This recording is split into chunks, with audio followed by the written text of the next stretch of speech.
Welcome to another episode in Gardening Basics series.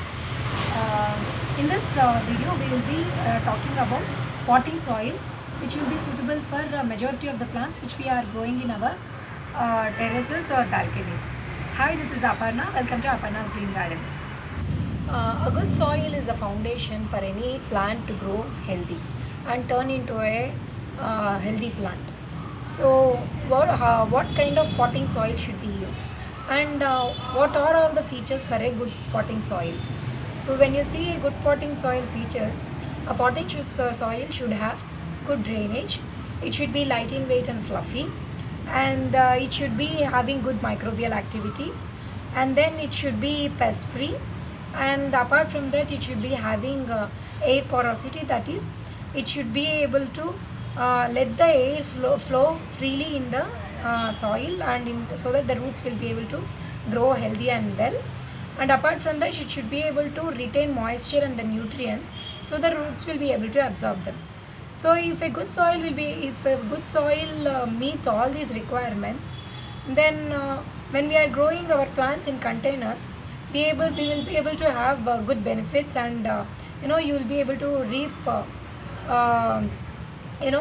good harvest when we are growing vegetable or fruit plants or flowering plants. So today, what is the difference? Like, we just get a normal garden soil from nurseries or from anywhere, from our house, even from our garden we dig up normal garden soil and get it. And can't we just use it right away? What would happen if we use it right away? If you just right away use the normal garden soil, here I do have the normal garden soil here.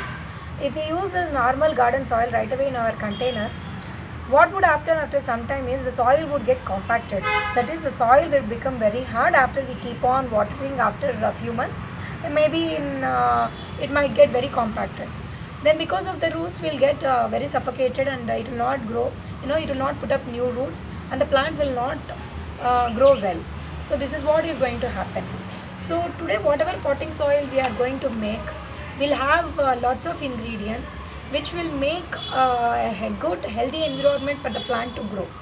So now many of you might ask me, so why should I take hassle of preparing all these ingredients like this, mixing up all my ingredients like this, and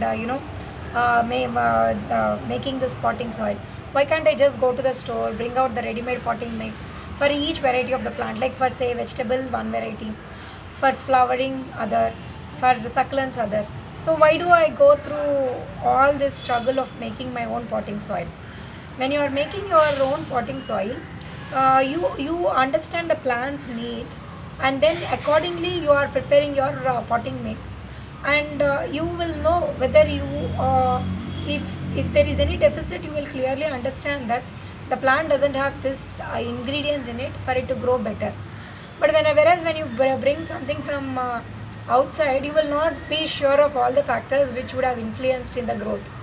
And apart from that, probably if you are starting setting up a big garden, making the soil with all the ingredients, getting all the ingredients separately and making them will prove more cheaper rather than buying different potting mixes.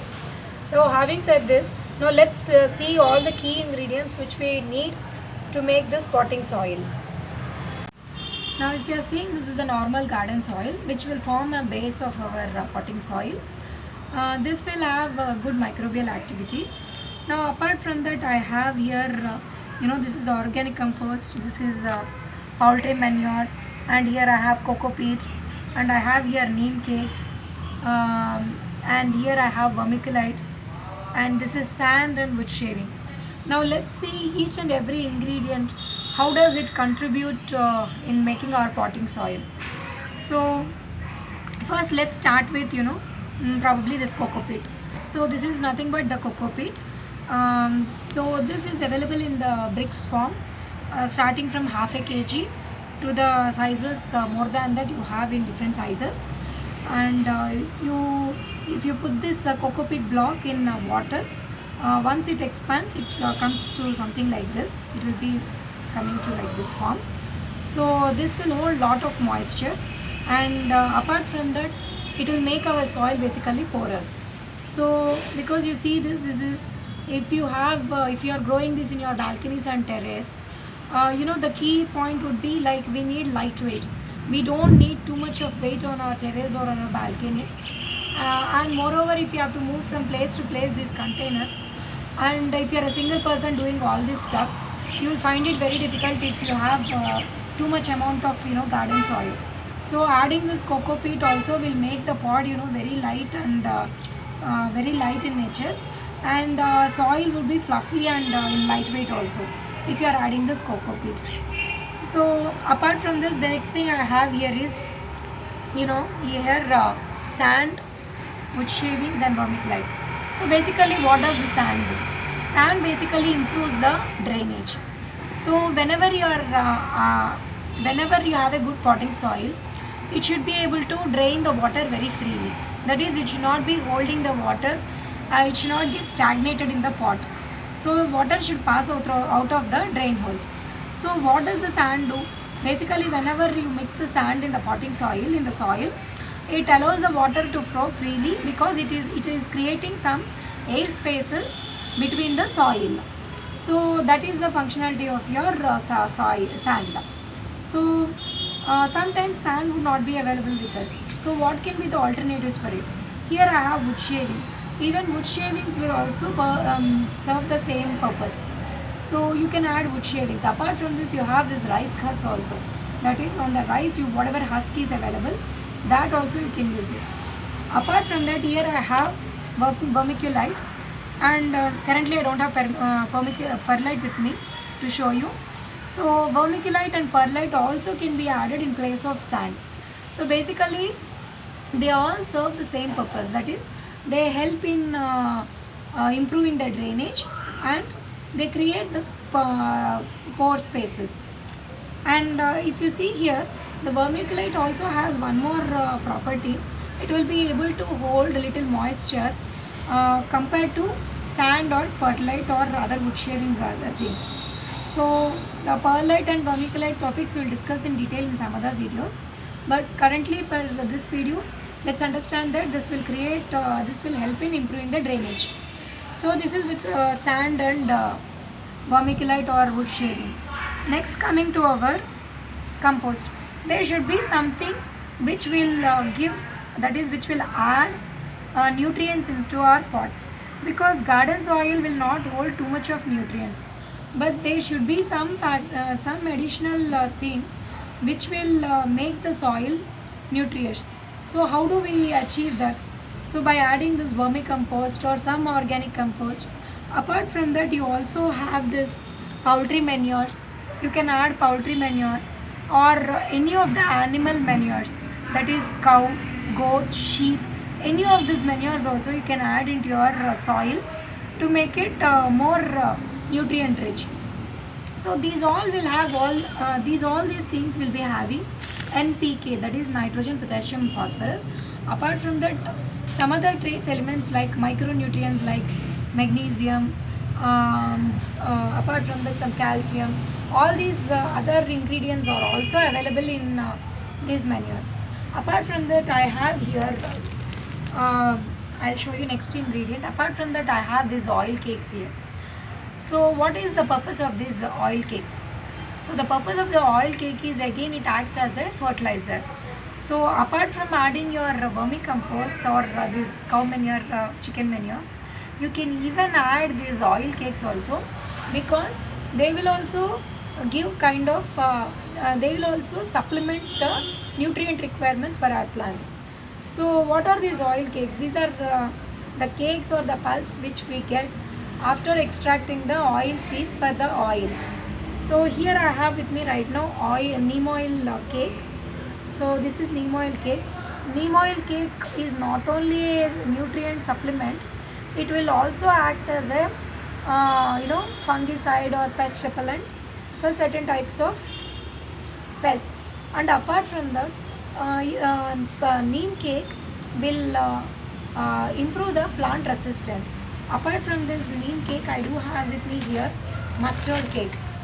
This mustard cake is something which I got it in powder form. It will be available like this. So this is mustard cake, and apart from this I have something called as honge powder.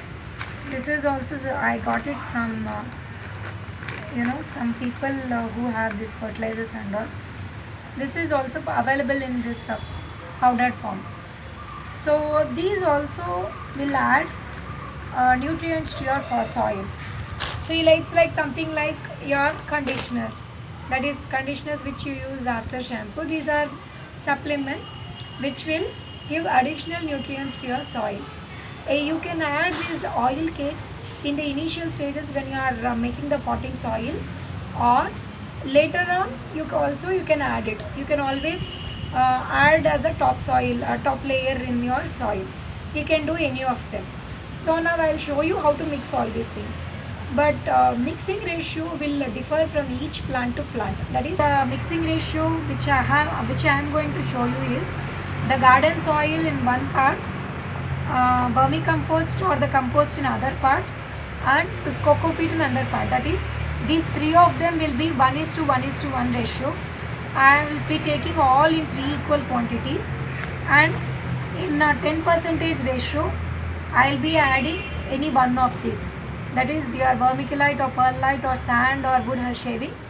Any one of them I will be adding in, maybe in 1/3 or 1/4 ratios to my to all these ones. So that is what I will be doing. In the last I will be adding a handful of this neem cake or any other oil cakes. So now let me show you the mixing ratio, how I am going to mix all of them.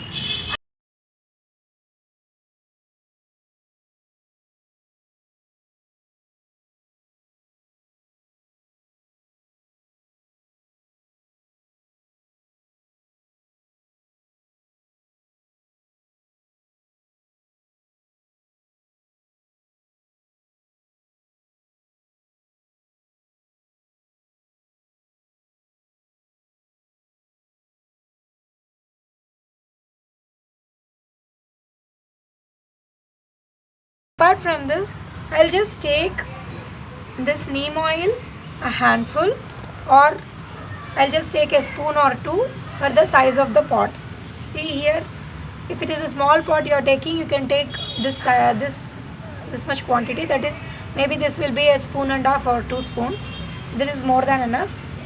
So currently I am not adding this honge powder or mustard cakes. I am not adding any of these right now. This I will be adding it later on stages. But if you want to add in this stage, you can take maybe a spoon or 2 of these also. So for a small pot you can take 1 spoon of mustard powder and 1 or 2 spoons of this honge powder also. Put all these things. All we have to do is just mix them up and put it in our pots. It's very easy to do. All you need ingredients are coco peat. Compost is available at home because we have already started composting at home. And garden soil, you are getting it from nurseries or any garden soil in your home, same thing, you can use it. And yes, you are good to go, you can start it. So don't you think it's very easy and economical rather than buying it from outside? Do try it at your home. In case you need further more clarifications or you have any doubts, please do write to us in our comments box below. Until the next video, stay safe, practice social distancing, wear mask whenever you are stepping outside. Thank you so much.